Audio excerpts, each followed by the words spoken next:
Hai, apa kabar? Berjumpa kembali dengan saya Bapak Ida.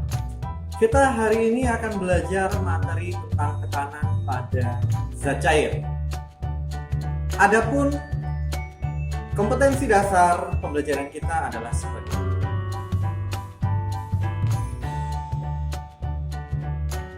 Indikator pembelajaran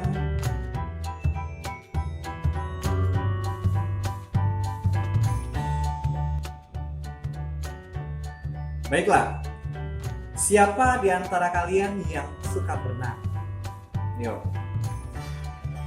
Tahukah kalian, Demetri Martin, seorang komedian asal Amerika, pernah berkata bahwa berenang itu adalah kegiatan yang paling aneh. Kita itu sulit membedakan antara olahraga, ya berenang sebagai olahraga, dengan berenang itu merupakan upaya penyelamatan diri dari air agar tidak tenggelam. Masalahnya, yang menjadi masalah di sini, ternyata air itu bukan habitat manusia loh. Jadi, jika seorang penyelam atau kalian berenang semakin dalam ke dalam air, itu lama-kelamaan kepala mulai terasa sakit, telinga mulai terasa sakit. Kenapa hal itu terjadi? Itu karena tekanan zat cair yang ada di atas kepala menekan ke kepala. Coba kalian perhatikan gambar berikut. Gambar berikut ini ya. Secara fisika, kita bisa membuktikan bahwa penyelam yang berada di bawah itu akan lebih sulit berenang dibandingkan seorang perenang yang berada di permukaan air. Kenapa? Karena ia terkena tekanan hidrostatis yang lebih besar dibandingkan perenang yang berada di atas. Nah, sekarang apa itu tekanan hidrostatis? Secara definisi, tekanan hidrostatis adalah tekanan yang diakibatkan oleh adanya gaya yang ada pada zat cair terhadap suatu luas bidang tekanan pada kedalaman tertentu. Kasarnya seperti ini. Setiap jenis zat cair, apapun itu, entah minyak, entah air, entah alkohol dan lain sebagainya, itu akan memberikan tekanan tertentu tergantung dari kedalaman. Atau bisa kita tuliskan secara matematis, P sama dengan Rho dikali G dikali H. Di mana Rho itu adalah massa jenis zat cair, G adalah percepatan gravitasi bumi, dan H adalah kedalamannya. Ya. Jadi tekanan yang dialami oleh suatu benda di dalam zat cair itu bisa kita cari dengan persamaan Rho dikali G dikali H. Dengan catatan bahwa H atau kedalaman atau jarak atau tinggi itu diukur dari permukaan. Dari permukaan sampai ke dasar atau sampai ke titik benda itu berada. Nah, jadi konsep inilah yang membuat penyelam yang berada di bawah tadi, kepalanya dan telinganya akan terasa lebih sakit daripada yang hanya berenang di permukaan saja. Karena dia mendapat tekanan zat cair, dalam hal ini adalah air, ya, air laut, yang lebih besar daripada yang berada di permukaan. Contoh lain, ketika kamu berlari di kolam renang yang ada air, akan terasa lebih berat ketika kamu berlari dibandingkan ketika kamu berlari di jogging track atau di jalan biasa. Itu akan lebih berat ketika kamu berlari ketika berada di air. Nah, sekarang kita coba membuktikan konsep ini dengan contoh lain. Coba kamu pikir-pikir dulu. Kira-kira dari gambar berikut ini, ya. Keran air yang mana ketika dibuka akan mengucur paling jauh? Oke, dipikir-pikir dulu.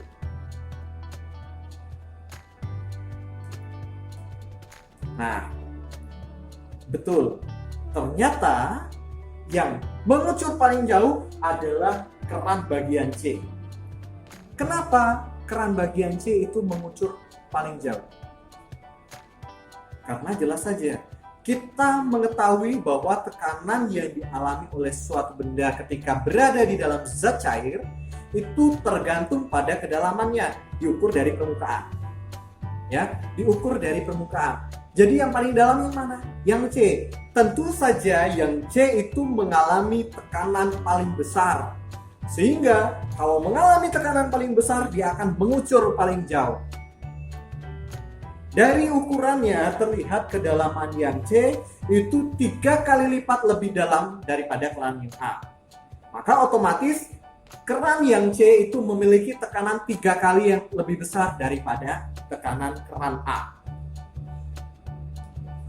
Nah, sekarang coba kita hitung. Kita hitung berapa tekanan hidrostatis yang dialami oleh masing-masing keran. Kita ukur dari keran C. Ya, kita buktikan dulu keran C. Jika diketahui massa jenis air adalah 1000 kg per meter kubik dan percepatan gravitasinya adalah 9,8 meter per sekon kuadrat. Kedalaman keran C adalah 1,5 meter, kedalaman keran B adalah 1 meter, kedalaman keran A adalah setengah meter atau 0,5 meter. Maka tekanan di C bisa kita cari P sama dengan rho dikali G dikali H. Nih, rho dikali G dikali H. Rho-nya adalah 1000 atau rho itu massa jenis zat cair. Ini pernah kalian pelajari waktu kelas 7. G-nya tadi 9,8 meter per sekon kuadrat dan kedalamannya untuk keran C adalah 1,5 meter. Nah, dikalikan hasilnya berapa? Yaitu 14.700 Pascal. Ingat, satuan tekanan zat cair itu adalah Pascal. Kita bandingkan dengan keran B. Ya, keran B tadi kedalamannya 1 meter. P sama dengan rho dikali G dikali H. P-nya, rho-nya adalah 1000, G-nya adalah 9,8, dan kedalamannya atau H-nya adalah 1 meter. Didapatkan hasilnya 9.800 Pascal. Nah, dari sini sudah mulai terlihat. Ternyata tekanan yang lebih besar adalah tekanan yang C. Sekarang kita lihat, kita bandingkan lagi dengan tekanan yang A. Tekanan A kita bisa cari juga dengan rumus P sama dengan rho dikali G dikali H. Dengan rho-nya adalah 1000, G-nya adalah 9,8, dan kedalaman keran A adalah 0,5 meter. Maka didapat tekanannya adalah 1000 dikali 9,8 dikali 0,5 adalah 4.900 Pascal. Ya. Sehingga bisa kita simpulkan bahwa yang mengalami tekanan yang paling besar yaitu keran C. Sehingga keran C itu akan mengucur lebih deras atau mengucur lebih jauh.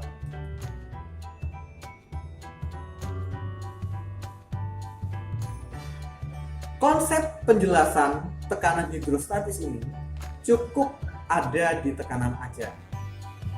Kalau kamu ingin tahu tentang waktu yang dibutuhkan sampai air habis atau berapa kecepatan kucurannya, itu ada konsep lain yang harus dipelajari, yaitu namanya adalah hukum Bernoulli. Hukum Bernoulli itu kalian jumpai nanti ketika kalian SMA.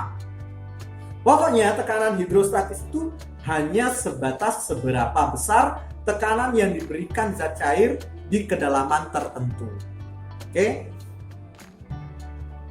Sekarang saya akan memberikan contoh tekanan atau penerapan tekanan hidrostatis dalam kehidupan sehari-hari.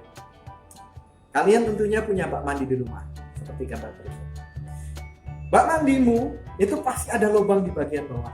Gunanya untuk apa? Untuk menguras. Kenapa diletakkan di paling bawah? Karena tekanannya besar. Kalau tekanannya besar, dia akan mengucur lebih cepat dan lebih cepat habis juga. Selanjutnya, pada gambar di sebelah kiri saya, terlihat ada gambar bendungan di mana bagian dasar bendungan itu dibuat lebih lebar.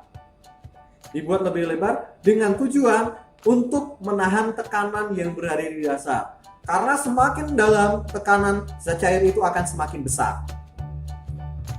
Contoh yang lain, nih, apa itu? Seorang penyelam. Ketika penyelam berenang atau menyelam semakin dalam, tentunya tekanan hidrostatis yang dialaminya semakin besar. Ini akan menyebabkan kepala dan telinganya sakit. Oleh karena itu, seorang penyelam harus menggunakan tutup telinga. Agar apa? Agar gendang telinganya tidak rusak. Dan saya memberikan contoh yang terakhir ketika seseorang sakit perlu dipasang infus di tangannya. Ya. Agar air infus itu mengalir, maka tekanan darah itu harus lebih rendah daripada tekanan infus. Itulah yang menyebabkan infus bisa mengalir masuk ke dalam tubuh. Tuh. Jangan kamu pikir bahwa tekanan, kita belajar tentang tekanan ini gunanya untuk apa sih? Ya, jangan berpikir bahwa belajar tentang tekanan zat cair itu tidak ada gunanya.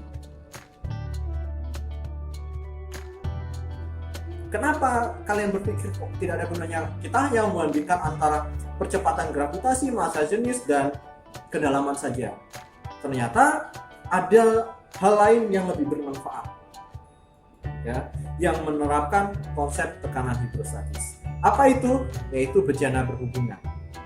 Nah, ngomong-ngomong tentang fluida dan tekanan, kita tidak bisa lepas dari bejana berhubungan. Sebenarnya konsep bejana berhubungan ini sangat simpel, kayak sifat air. Ya, sifat air pada umumnya di mana air akan berubah bentuk mengikuti wadahnya. Ini pelajaran kelas 3 SD. Ketika kita punya wadah berubah bejana saling berhubungan, contohnya adalah teko untuk memasak air. Nih gambarnya. Ketika tinggi airnya merata, ya, nah inilah terlihat bahwa ketika di sisi yang satu dan sisi yang satu airnya akan sama tinggi. Nah itulah namanya bejana berhubungan. Ada contoh lain bejana berhubungan yang paling sering kita jumpai adalah pipa U. Pipa U yang digunakan untuk mengukur ketinggian ketika membangun rumah, ya, agar ketinggian dari satu sisi ke sisi yang lain sama, maka digunakan selang, di dalamnya diisi air untuk menentukan ketinggian yang akan sama.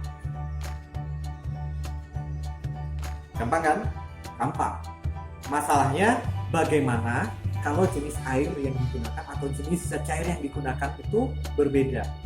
Misalnya salah satu pipa U, ya kita gunakan pipa U.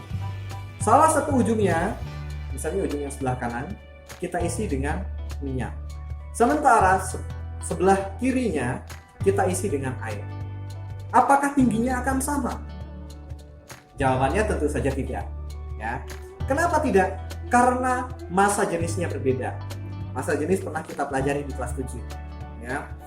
Artinya, salah satu dari kedua zat cair itu lebih ringan atau lebih enteng daripada salah satu zat cair yang lain. Sehingga bisa berada di atas daripada yang lainnya atau tingginya berbeda. Ya. Tapi ada hal yang menarik. Biarpun tingginya berbeda, ternyata tekanannya sama. Ya, itu konsep bejana berhubungan. Hukum bejana berhubungan menyatakan bahwa jika suatu bejana atau wadah berhubungan atau bejana berhubungan diisi dengan zat cair sejenis dalam keadaan setimbang, maka permukaan zat cairnya akan rata. Rumus bejana berhubungan bisa kalian lihat, P1 sama dengan P2. Ya, karena tekanannya tadi dikatakan bahwa sama. Dengan P1 adalah ρ1 dikali G1 dikali H1 dan P2 sama dengan ρ2 kali G2 kali H2. Ya, karena G-nya atau percepatan gravitasi sama bisa kita coret sehingga ρ1 H1 sama dengan ρ2 H2.